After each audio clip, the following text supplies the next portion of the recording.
అన్నట్టు మన కాడ నామినేషన్లు నడుస్తానే కదా, కానీ కొన్ని రాష్ట్రాలల్లో జనం ఓట్లేసుడు కూడా అయిపోయిందోల్లా. ఫస్ట్ విడతల 21 రాష్ట్రాలల్లో మొత్తం 102 ఎంపీ సీట్లకు పోలింగ్ నడిచింది. మరి ఆ ఓట్ల కార్యం ఎట్లా నడిచింది? అందరు మంచిగా వేసిర్రా లేకుంటే ఎటమటం చేసిర్రా? ఓటేసిన వాళ్ళల్లా మనకు తెలిసిన వాళ్ళు ఎవరన్నా ఉన్నారా ఏంది కథ?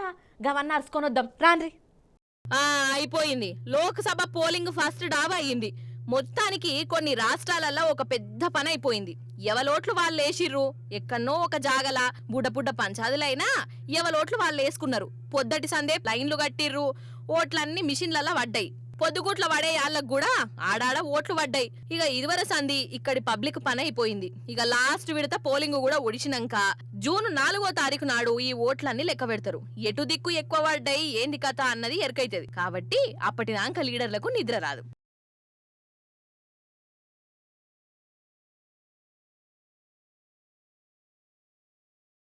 అన్నట్టు ఈ ఫస్ట్ విడతల మొత్తము 102 ఎంపీ సీట్లకు పోలింగ్ నడిచింది. అటు అరుణాచల్ ప్రదేశ్, సిక్కిం రాష్ట్రాల అసెంబ్లీ ఎలక్షన్లు కూడా శుక్రవారమే అయినాయి. ఇక మనాసొంటి సాదా సీదా జనాలు, పెద్ద సెలబ్రిటీలు వాళ్ళు వీళ్ళందరూ లైన్లలో నిలబడి ఓటేసిర్రు.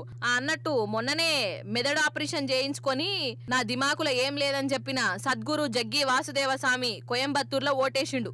ఇక రజనీకాంతం సారు మద్రాసులో ఓటేసి ఓటు అందరి బాధ్యత జిమ్మెదారి అని అనవట్టిండు. ఇక Kamal Haasan, actor Vijay, Tamil Nadu CM Stalin sir ఇక ఇట్లా అందరికి తెలిసినోళ్ళు ఫస్ట్ విడతల ఓటేసి ఇంకు సుక్కను చూయించిర్రు. మేము ఓటేసినాము మీరు కూడా వేయాలి అని అనుకుంటా.